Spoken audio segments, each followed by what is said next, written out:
Hi, everyone. On today's podcast, we're going to talk with Sabia Wade, CEO, author, educator, full spectrum doula, and Black luxury expert about birthing liberation.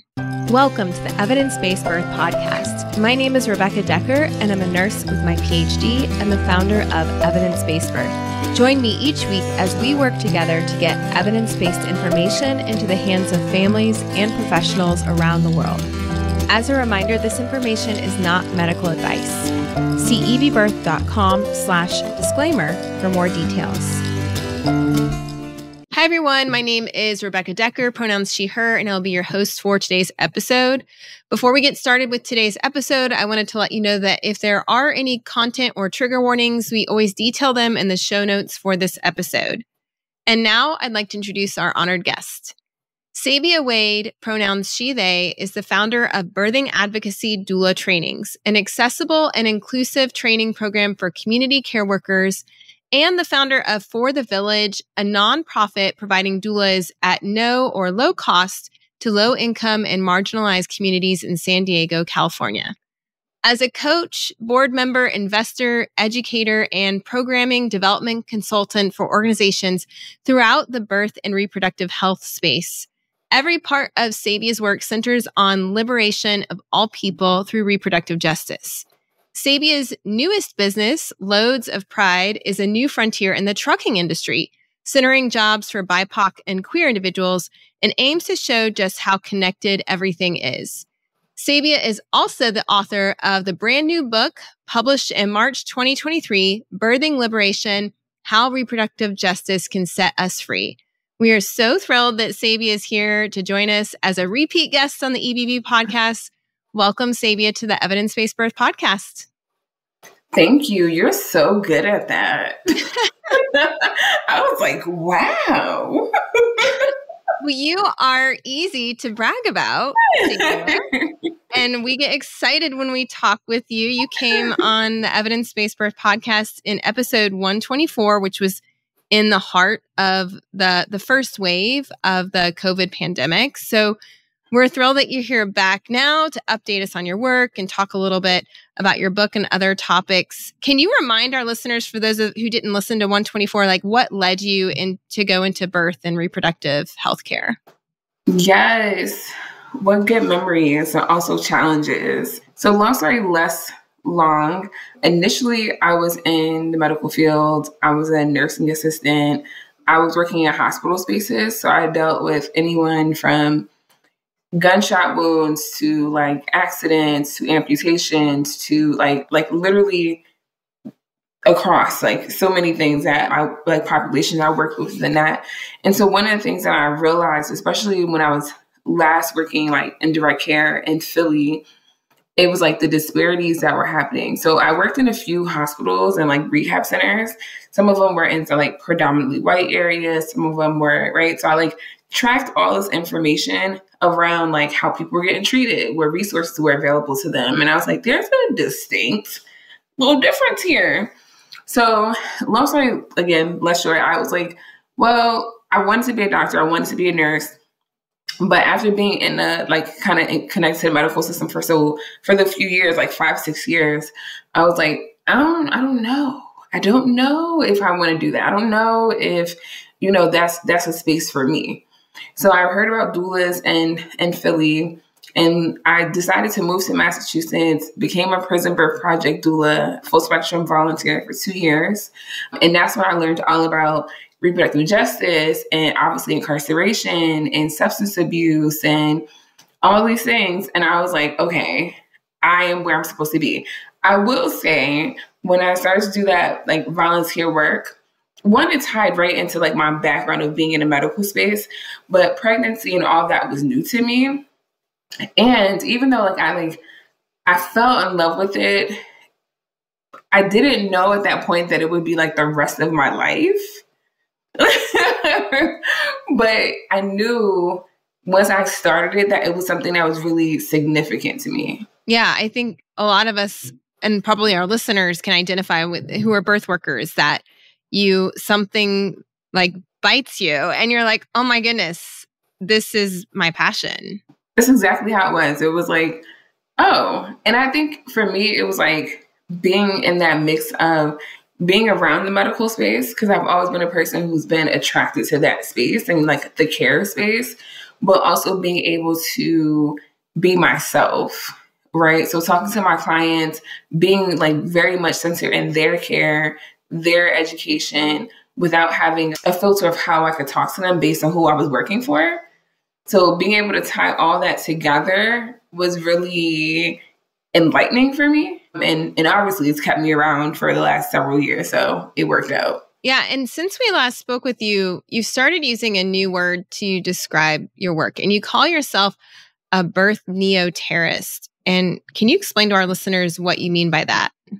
Yes, it makes me so excited. Okay. So, so one of the things about me, personality wise, I'm a Sagittarius, I'm a manifesting generator. And some of that, those kind of things like comes with many interests, right? So I'm a person who, you know, you can obviously find me in the doula space, but you'll also find me in the financial literacy space. You'll find me in the investment space. You'll find me in like businesses that go beyond reproductive justice. You'll find me like in these pieces. And so when I first started to really like follow my heart around that, because it was kind of some self-consciousness in the beginning. It was like I was doing it kind of like low key. I was like, I'm not going to really talk to anyone about it, because sometimes in the birth world, we can be very like siloed in our interests, if that makes sense. But then as I started to network and kind of be in these spaces, I was like, all this is connected to reproductive justice. Like all this is connected to the world that we live in. Like all this is, if we're going to create the future, we have to be aware of things outside of our general spaces of comfort that we're in. And so at first it didn't really, even to me, it didn't make sense. Like I was like, why am I doing I was doing an internship with my financial firm that I'm a client of. Like, why am I here with college students? Like, what am I doing, right? But when I started to understand how people utilize their money, how they move things around, when I started to get into the founder space of people creating new products, new things, I was like, this is all like connected into the new world that we need to build. And so from there, especially after I wrote my book and kind of put down all these initial thoughts out of my brain, I was like, this feels like, yes, it's centered in reproductive justice for sure, because my work is always centered there, but this feels like its own expansion of that. And so birth neoterism came into the space as a way of naming. So neoterist is someone who believes in or loves like innovation and novelty. And so I was like, how do I bring this into the birth space? And that's where birth neoterism came. So it's the ways of having conversations that is rooted in reproductive justice, but expanding the conversation a bit more into different avenues. And also not only just innovating new things or new products or new ways of doing things, but being aware of history, being aware of what happened, being aware of where our foundations are.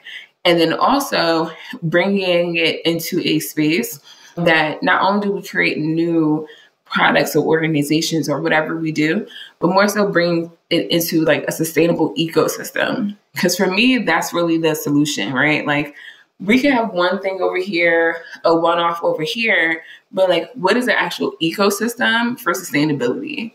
And so that's where birth neoterism came from. That's incredible. And it just speaks to you, Sabia, because for as long as I've followed you, I've noticed that innovative spirit that you have, and you're always learning and you're always growing and you're always reaching out into new fields, and how everything is connected. I really appreciate that you reminded us of that, because in episode 251 on the EBB podcast, Nasima McElroy, a labor and delivery nurse, came on and talked about how she created the podcast Financially Intentional because she had the financial freedom to walk away when, people threatened to fire her for advocating for her patients in the healthcare setting. And she was just talking about how that gave her freedom to then be an advocate for reproductive health. And that struck a chord with me. Yes. And I mean, 100% agreeing with them, because for me, like, so when we first did our initial podcast, I was in like a tailspin at that time, right? Like I was like, COVID happened. I had lost so many people that were so special to me. My businesses were growing, right? Like it was like both like joy and pain happening at the same time. But also at the end of that year, that was like the most financially stable I had ever been. And that's also what sparked my interest in like, what is this whole money thing? Like, how do I work with my money trauma to actually get the knowledge that I need to know? But like in that time span of like doing all of that, it was like I noticed that I was getting out of survival mode and I was starting to touch what thriving looks like. Right. And when you get into that space, that's your space of, like Gay Hendricks says, like your zone of genius or your zone of being able to think out loud, to be innovative, to think, to ask questions, to have time to think, to have time to think, to have resources to take care of yourself so that you can build.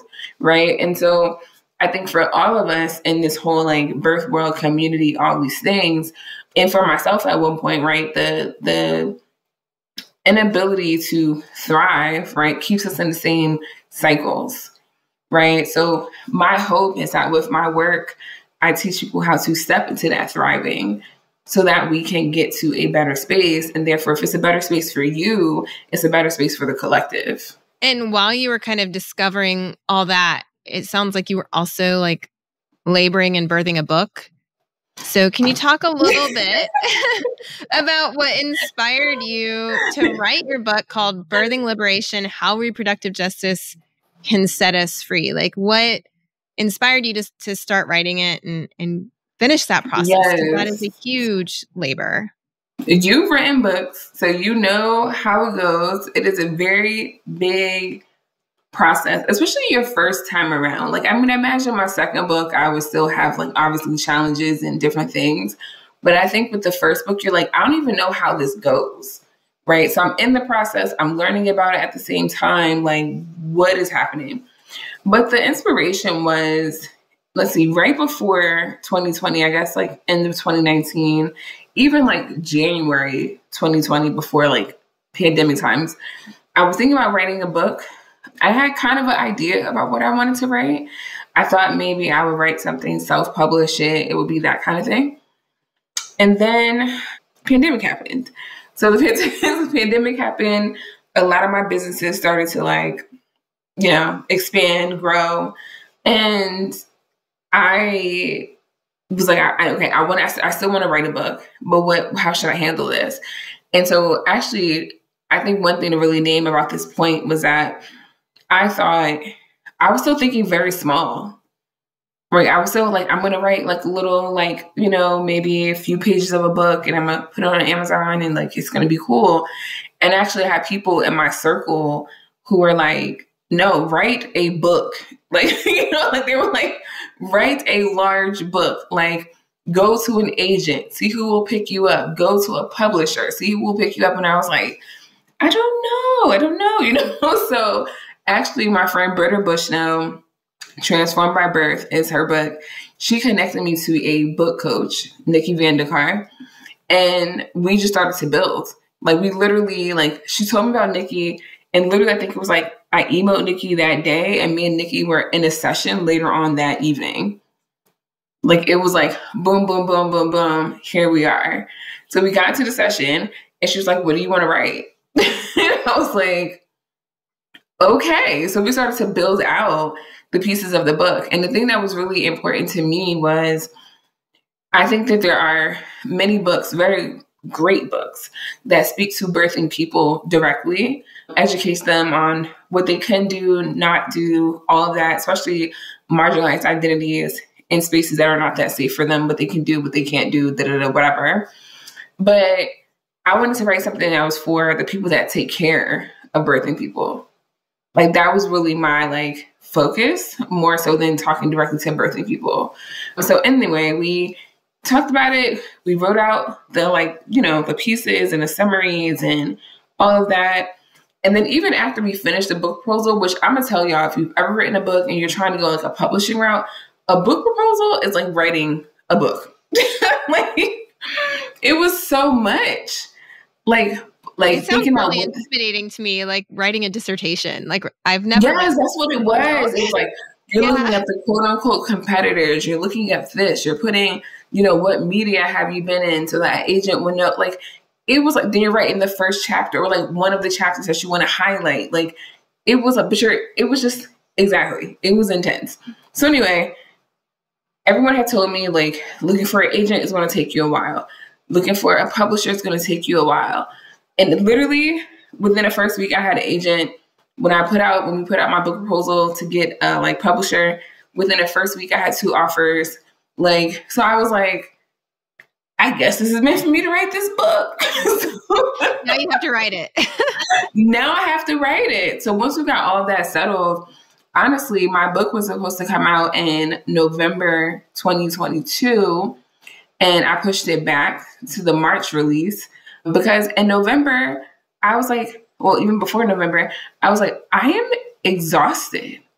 Like I am also I'm a person who's also still dealing with like grief from the pandemonium, who's also dealing with the businesses that they're running, daily life, my health, my this, my that. So I pushed it back. Thank God that I did, because I really wanted to write it from a space of not like, I didn't want to look at the words in my book and can see the stress. You know what I mean? Yeah. Like maybe someone else couldn't see it or feel it, but I knew that I would. Well, you're writing a book about liberation. Like it can't be under pressure. It has to be expansive and abundant. Yeah. Exactly. So I was very intentional about that. Like when I wrote, I would go to the trees and the nature in North Georgia, or I would go on a little vacation and write when I was like in that expansive, like open space. And then, finish the book. And that's a process. As you know, edits are a process. Like what? We're like editing every single piece of everything that you've ever written. And shout out to Davina, my executive assistant, for helping me in that process. And then a book goes out into the world. So yeah, the inspiration was life experience and also the future of what I wanted to see. And also the inspiration was, how do I support people that are supporting birthing people? How do I support them in their journey instead of putting the onus on birthing people? So I was definitely consider myself fortunate to have gotten an advance copy of your book in 2022.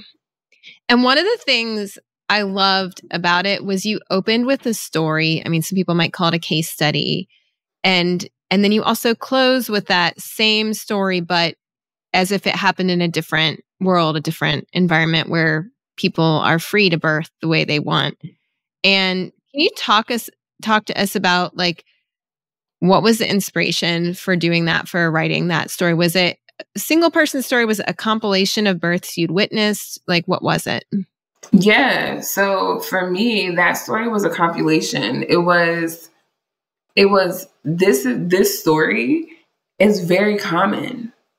Like I can't even just name it as one person. I mean, I could, right? But I think for me, it was, how do I honor, right, specifically Black women in a way, in storytelling, right?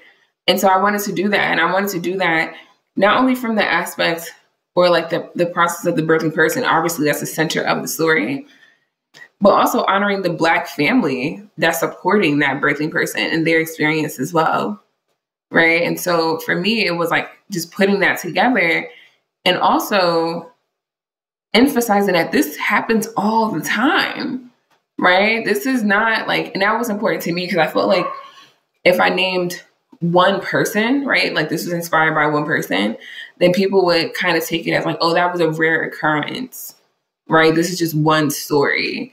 But to say like, no, this is a very common story. Like this is the story of many, many birthing people, especially Black birthing people specifically.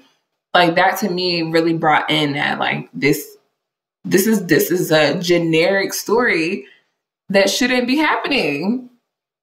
So it was like just bringing the spirit of like all the things, my experience, the communities that I'm in as a Black person, the stories that I've heard, and aiming to also not complicate it so much that someone gets lost, right, in the details, but to like give people a a landing place, right? Like a starting zone, like a place to kind of build from.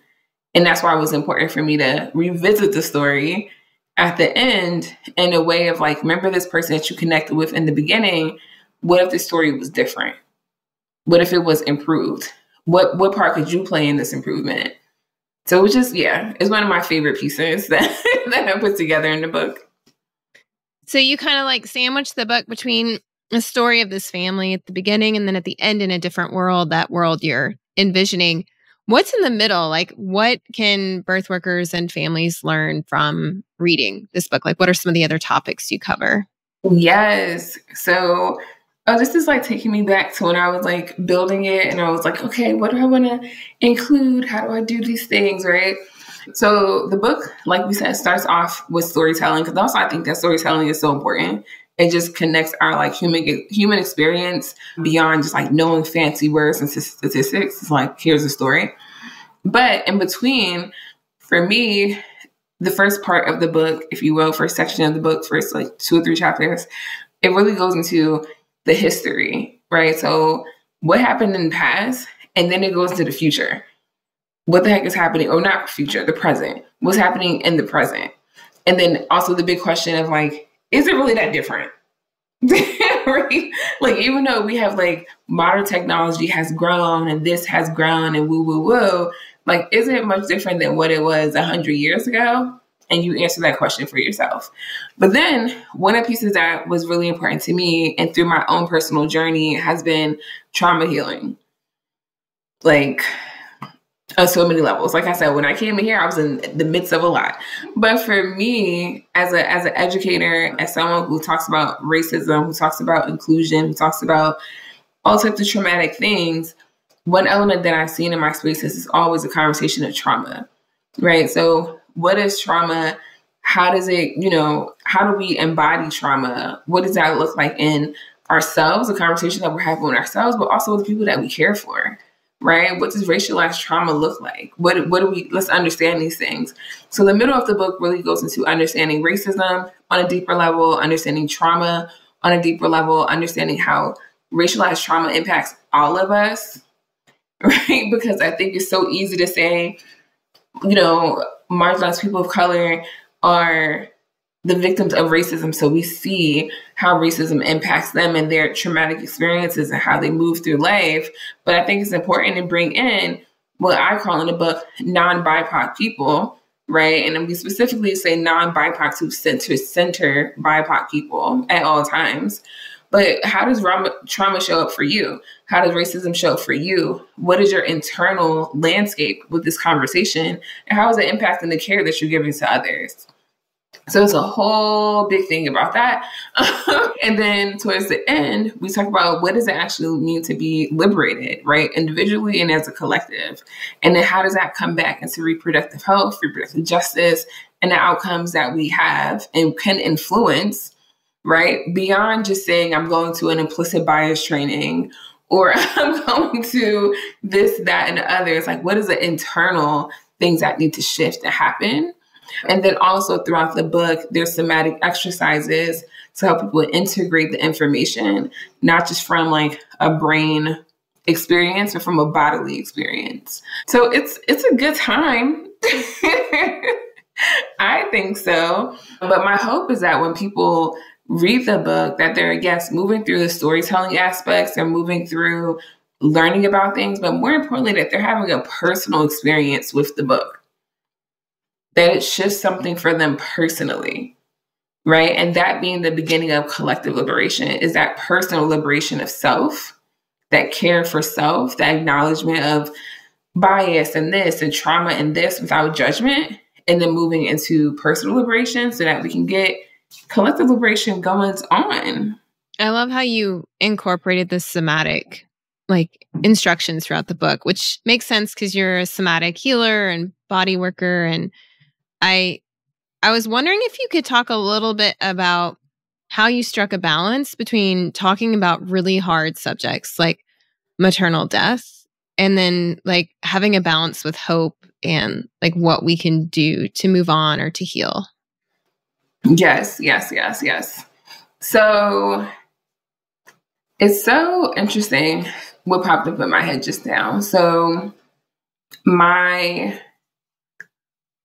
past client who I do death school work, and we were talking about depression, and we were talking about, her name is Anna. We were talking about depression, and we're like, okay, depression sucks, obviously. but it's something about sometimes when you get to that like depth of like miserableness, if you can, misery, that you're just like, I feel so alive.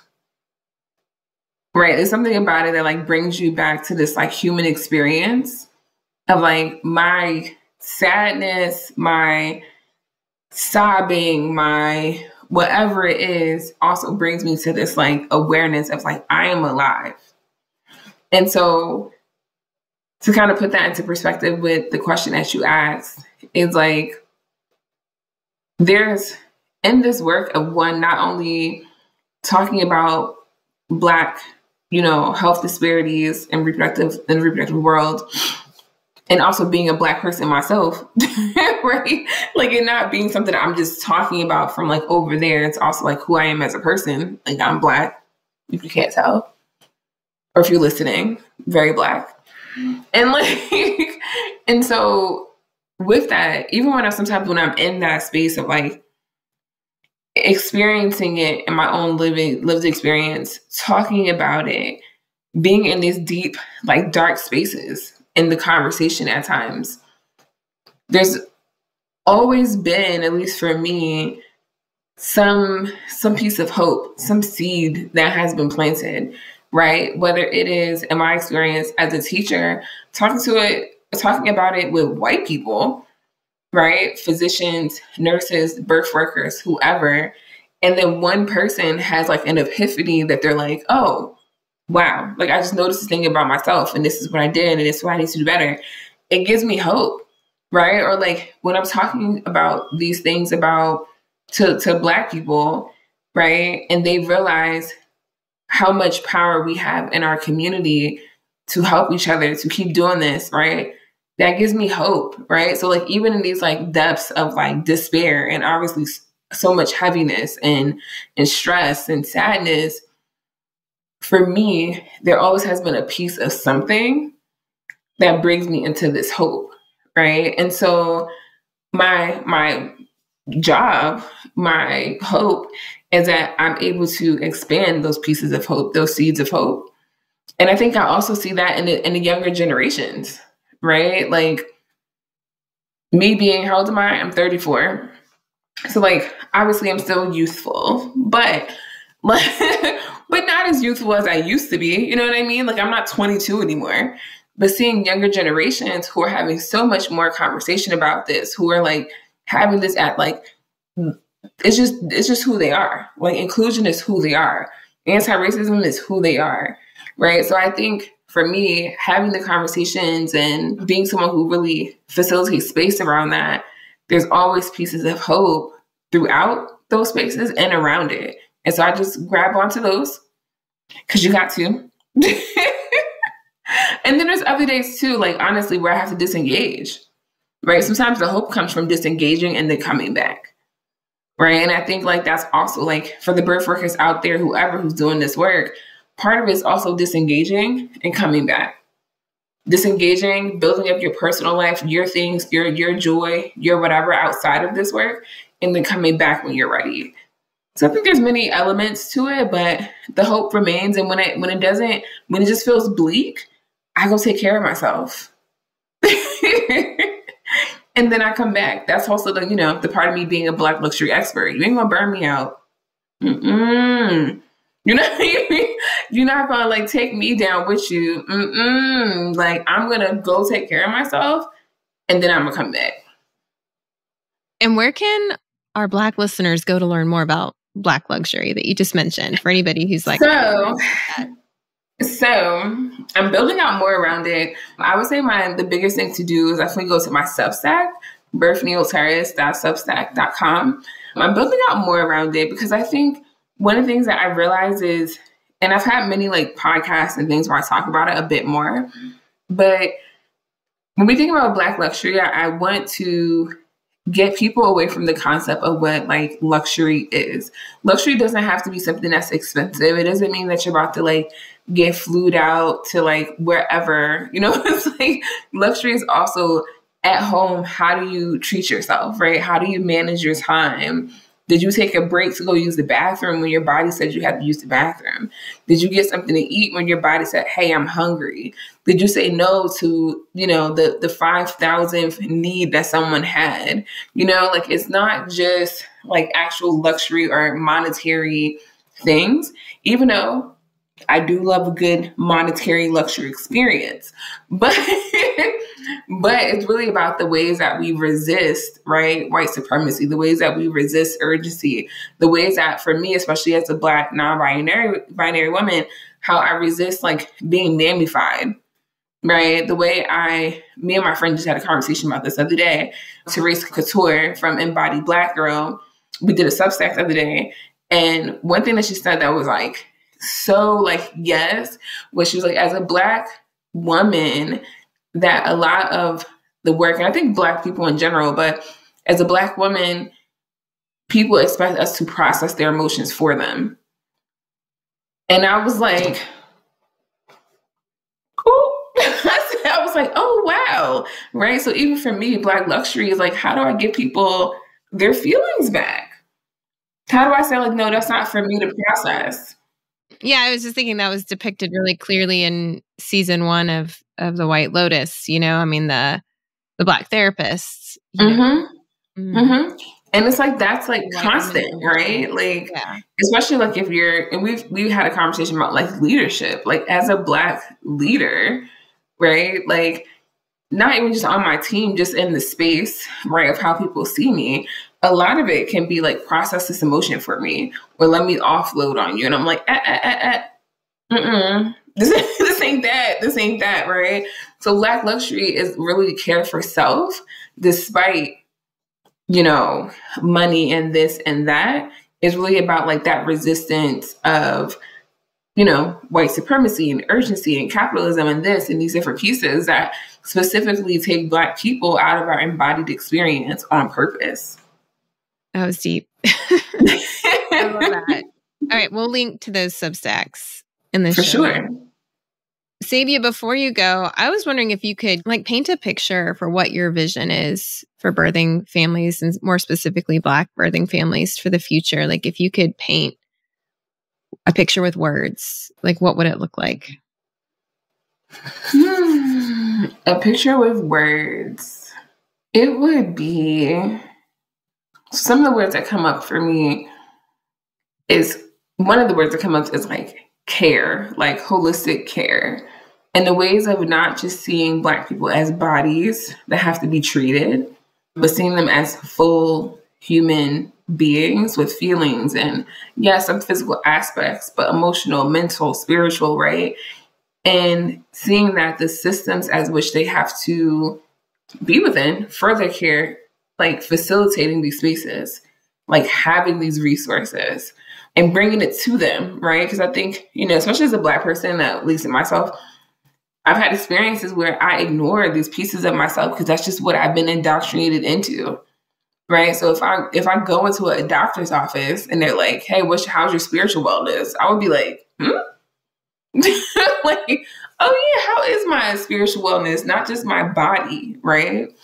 The world that I see specifically, another word would be safety, right? So safety, being in a Black body and being able to feel points of safety, multidisciplinary teams being something that is the norm.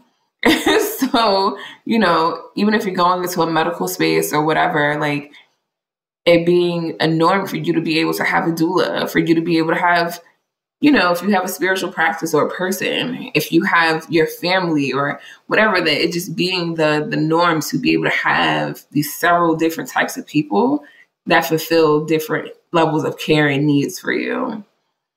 And I think, you know, another word that comes up is or I guess a phrase would be like taking our time.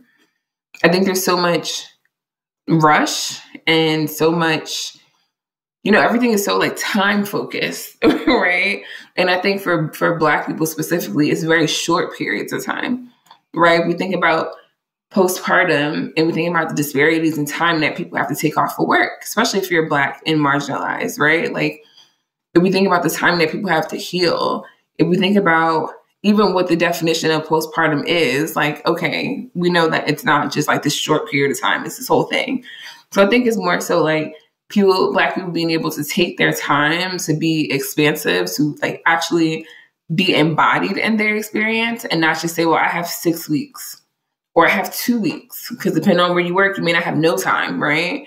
But these systems around us being able to support all these things so that safety can be there, so that, equity can be there, so that people are having healthier outcomes.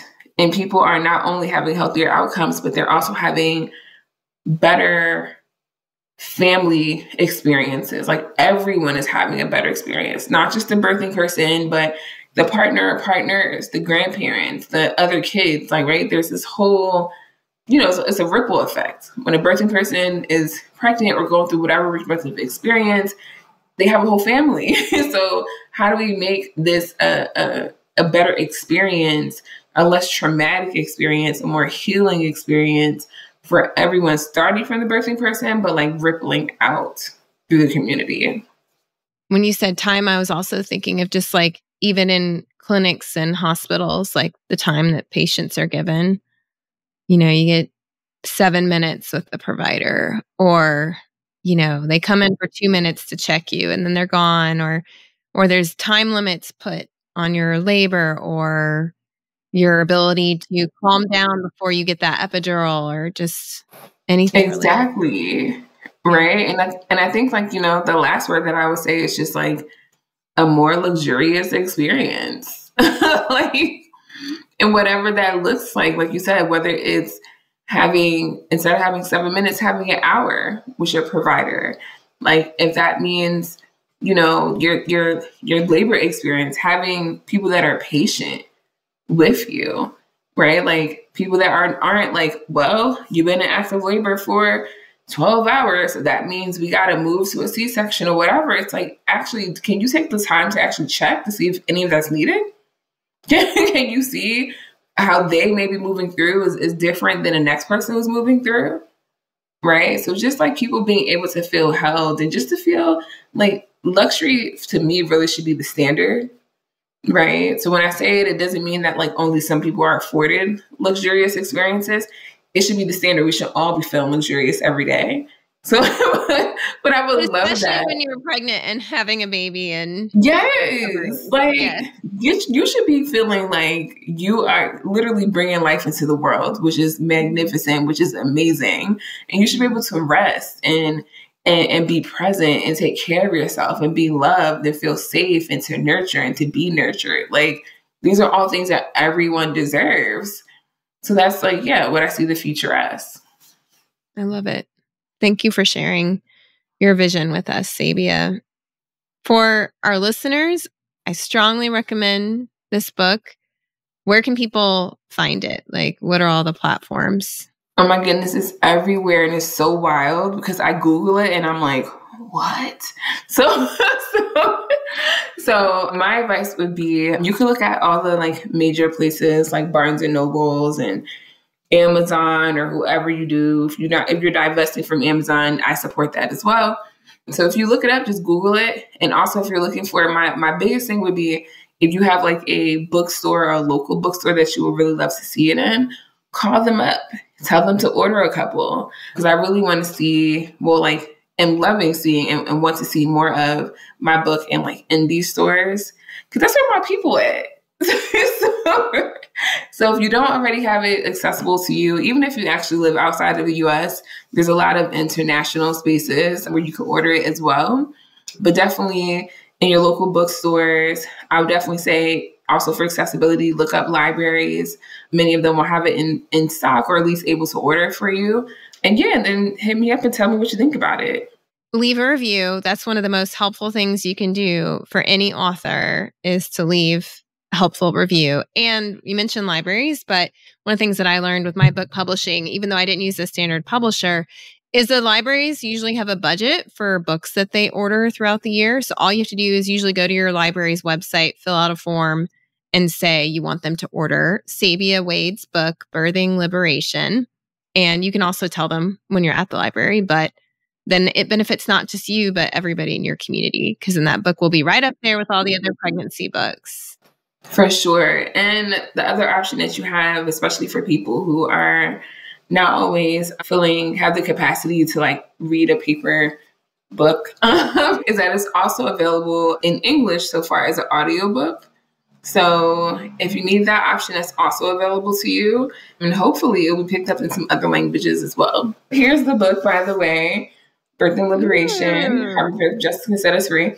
But like, it's so weird when you're reading your own book. You're like through years of research, it has been like, it's just like, it's weird. So can you hold that up again so we can just like and clap, applaud everybody, applaud Sabia, wherever you are. It's beautiful. Yay. It is so beautiful. Thank you. And if you're listening on the podcast, you can go on YouTube and forward to the end of this YouTube podcast episode and find the picture. It's so amazing. We're so happy for you, Sabia, and I can't wait for more people to read your book. Thank you. And of course, always hit me up for all things EBB. I'm down. Oh, yeah, and yeah. And where can people follow you aside from getting your book? So the easiest thing I would say is you can go on sabiawade.com. Therefore, you will see all the things, all the connections, all the whatever. But of course, on the Instagrams and whatever, Sabia Wade is usually who I am. And there's just only one of me. And if there's any copies, block them and report them. Because that has happened too. And I'm like, what? Yeah. Why people like, this person hit me up for like a tarot reading and asked me for money? Like, no, that is not me. They're not going to So on Instagram, I am verified. Yes, on Instagram, I am verified. So there's a little safety piece to that. But yeah, find me, hit me up. I love to engage with folks. I love to learn from other people. I love to be invited to things. So yeah, hit me up. It's always a good time over here. And congrats, Sabia, again on your book. And I hope you really get some rest this year and luxury like you were talking about. Let me tell you, my book tour, you got to do your book thing, you got to whatever. Yeah. I was like, we will do this in a very specific way. I'm not going to be I'm not going to be traveling to a million places within 6 months. Like, I could travel here, then I'm going to take a break. I'm going to travel here, we'll take a break. So It's very intentional, because in order to talk about liberation, you have to talk about rest. Yeah. Well, thank you for talking with us today, Sabia. We appreciate you. Thank you. Today's podcast was brought to you by the Evidence-Based Birth Professional Membership. The free articles and podcasts we provide to the public are supported by our professional membership program at Evidence-Based Birth. Our members are professionals in the childbirth field who are committed to being change agents in their community. Professional members at EBB get access to continuing education courses with up to 23 contact hours, live monthly training sessions, an exclusive library of printer-friendly PDFs to share with your clients, and a supportive community for asking questions and sharing challenges, struggles, and success stories. We offer monthly and annual plans, as well as scholarships for students and for people of color. To learn more, visit ebbirth.com/membership.